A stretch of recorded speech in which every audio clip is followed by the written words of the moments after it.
Mike, otro asunto esta semana donde la DEA estuvo en la conversación fue pues la tardanza en la entrega a visas a 13 agentes estadounidenses. Hubo una confrontación allí, dimes y diretes entre el presidente López Obrador y funcionarios de la DEA.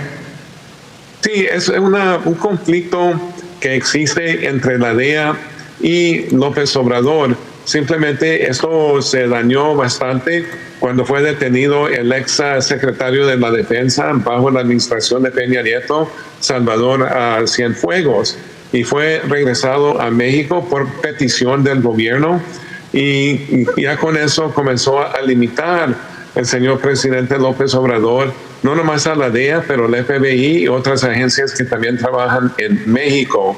Y usted se acuerda, Juan Pablo, cuando salió estos artículos en Deutsche Welle y también ProPublica acusando a López Obrador de tomar dinero del cartel de Sinaloa, pero no había ninguna evidencia.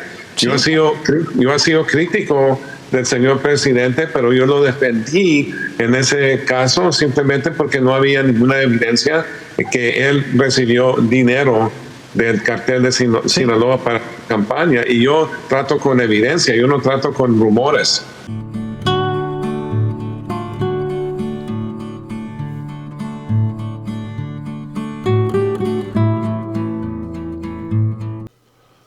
Hace 2 o 3 días la DEA saca un informe donde acusa al gobierno del presidente López Obrador que es culpable de que hoy el cártel de Jalisco y el cártel de Sinaloa hayan invadido a 52 estados de Estados Unidos. Inmediatamente la oposición se dio un festín con esa noticia, y es que los senadores del PRI y el PAN señalaron que el informe de la DEA sobre la expansión de los cárteles de Sinaloa y Nueva Generación, así como el señalamiento de un involucramiento de militares y políticos con esas organizaciones, confirma las denuncias del 2021, interpuesta por la oposición sobre una alianza de Morena con el crimen organizado, además de la política de la 4T, de no combatirlo, de los abrazos no balazos. Hay que recordar que han hecho un hashtag de narcopresidente, se han gastado $1 millón semanales en redes sociales, acusando al presidente López Obrador. Pues hoy un ex agente, un jefe de la DEA, les da un calladón de boca. Amigos, vamos a ir a ese video del presidente. ¿Qué es lo que preguntaste sobre...? El informe de la DEA que habla de los cárteles de narcotráfico en México, sí. Con presencia, dicen, en 50 entidades de Estados Unidos. Sí. Él contesta eso. Dice que desde hace años lo saben.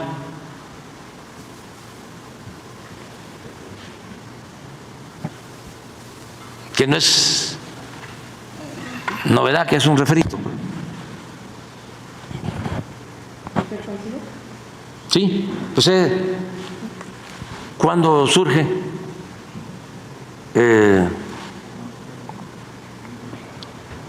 el cartel de Sinaloa o el de Jalisco? ¿Desde cuándo? Y él lo dice.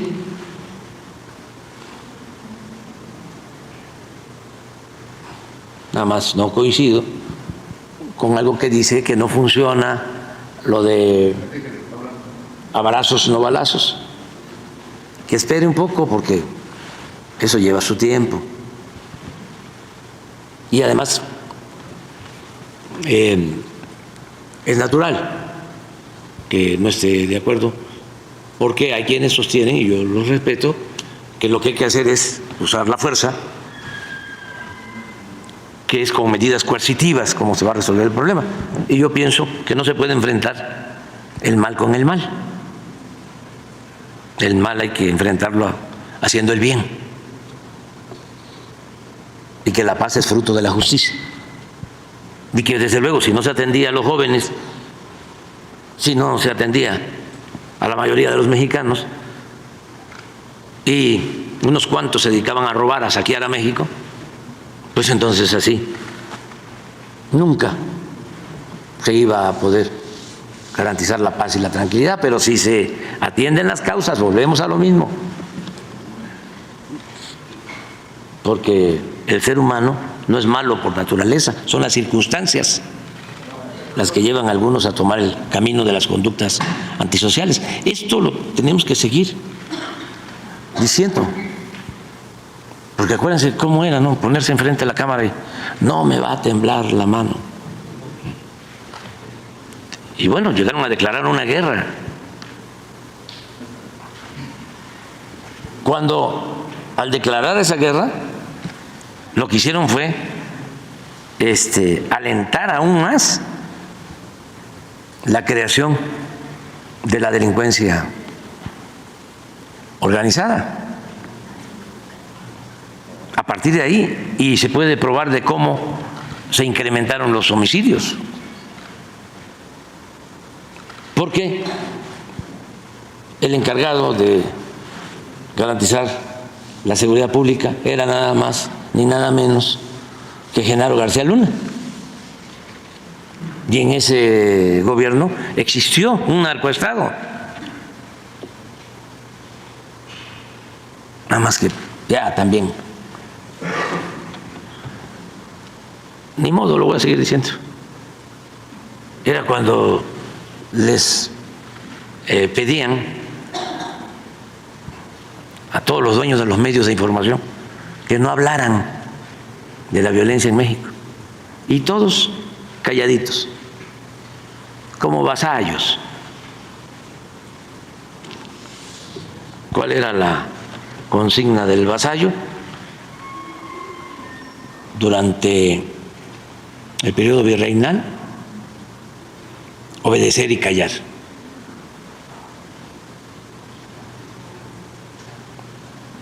Pero miren esto. De Estados Unidos, la DEA sube la de conversación. ¿Por qué? Porque presentó un estudio donde afirma que el cártel Jalisco Nueva Generación y el cártel de Sinaloa han penetrado a la fecha prácticamente toda la Unión Americana. Y son esos dos cárteles los que tienen a Estados Unidos bajo una crisis de estupefacientes nunca antes vista. Entre otras tantas afirmaciones, por ejemplo, que Ismael Zambada ya no lidera el cártel de Sinaloa por cuestiones de salud y otros tantos asuntos. Para platicar de ello, le agradezco, como siempre, muchísimo. Nos toma la comunicación al exagente de la DEA, Mike Vigil. Mike, gracias por contestarnos. Buena tarde, noche. Muchas gracias, Juan Pablo. Siempre un placer. Mike, entregó la DEA un nuevo informe sobre drogas y narcotráfico, donde hay una serie de afirmaciones. No sé cuál consideres más importante de entre tantas. Bueno, se trata de esto, que no sé por qué salió este informe diciendo que los dos carteles habían penetrado los 50 estados en los Estados Unidos, porque ya hace más de 5 años que ocurrió esto. Cuando Chapo Guzmán fue extraditado en 2007 a los Estados Unidos, ya el cartel de Sinaloa ya estaba operando en 6 de los 7 continentes. Y en Jalisco Nueva Generación, más o menos, ya le llegaba al nivel más o menos al cartel de Sinaloa. Sí. Lo que me hace muy, muy raro que están reportando eso ahora, cuando en realidad sucedió más de 5 años en el pasado.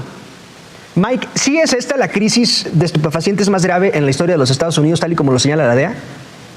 Sí, simplemente por el fentanilo principalmente, pero también por otras drogas. Y los carteles, Juan Pablo, están mezclando fentanilo, que es 50 veces más potente que heroína y 100 veces más potente que morfina. Pero mezclan todo esto con otras drogas y en los últimos 2 años han fallecido como 107,000 personas de sobredosis de droga. Solo que nosotros tenemos un problema de consumo muy grande en los Estados Unidos y necesitamos de atacar ese problema al mismo tiempo que se atacan los carteles. Estoy platicando con el ex agente de la DEA, Mike Vigil. Mike, otra afirmación de la DEA durante esta semana es que Ismael El Mayo Zambada ya no lideraría por completo el cártel de Sinaloa. Afirma la DEA que El Mayo podría estar pasando por algunos problemas de salud a consecuencia de su edad. No, Ismael Mayo Zambada todavía es el líder del cartel de Sinaloa.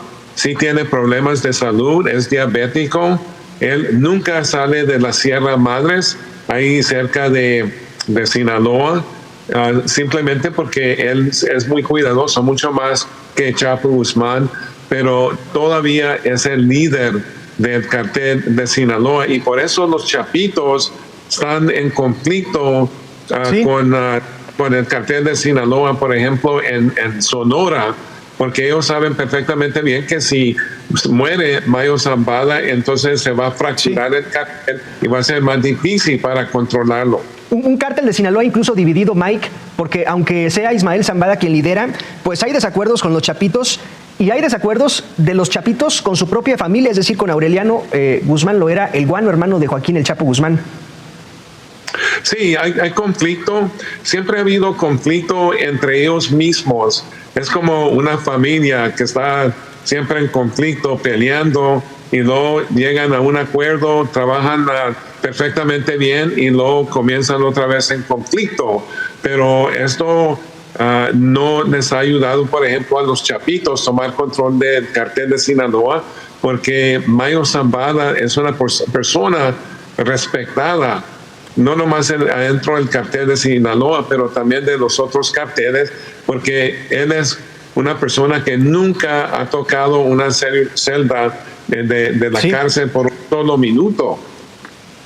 Estoy platicando con el ex agente de la DEA, Mike Vigil. Mike, esta expansión de los cárteles mexicanos de la que habla la DEA, ¿será un descuido del gobierno mexicano, pero también del gobierno estadounidense y viceversa? Es decir, ¿es un asunto con doble responsabilidad? Bueno, se trata de esto que la política de abrazos y no balazos, Juan Pablo, nunca ha funcionado. Esa es una política donde no enfrentan a los carteles y han cogido más poder.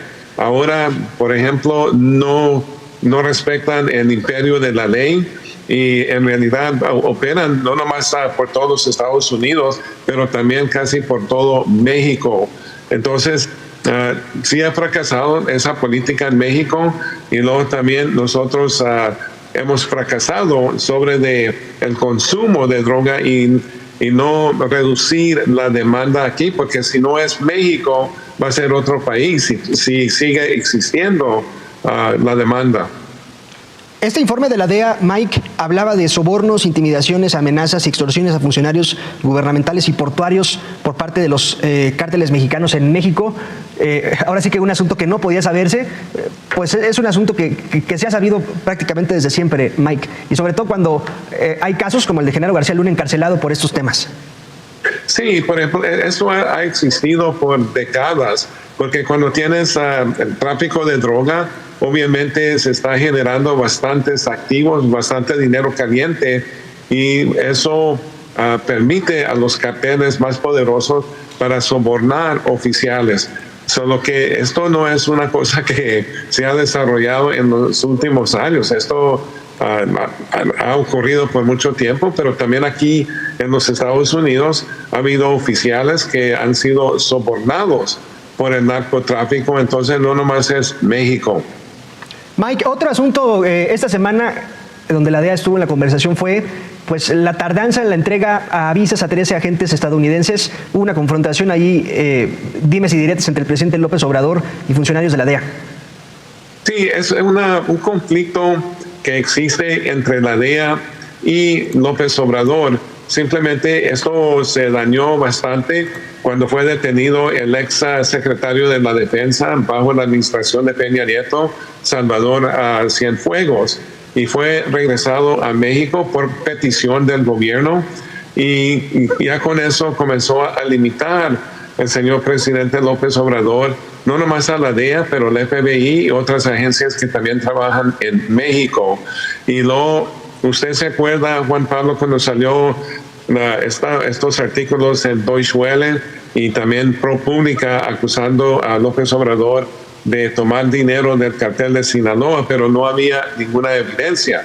Sí. Yo he sido crítico del señor presidente, pero yo lo defendí en ese caso simplemente porque no había ninguna evidencia de que él recibió dinero del cartel de Sinaloa para campaña, y yo trato con evidencia, yo no trato con rumores. Mike Vigil, como siempre, muchas gracias por tu tiempo y tus comentarios. ¿Quieren más? Tiene la misma información del qué cártel importante de... es la transparencia, el que la vida pública sea cada vez más pública.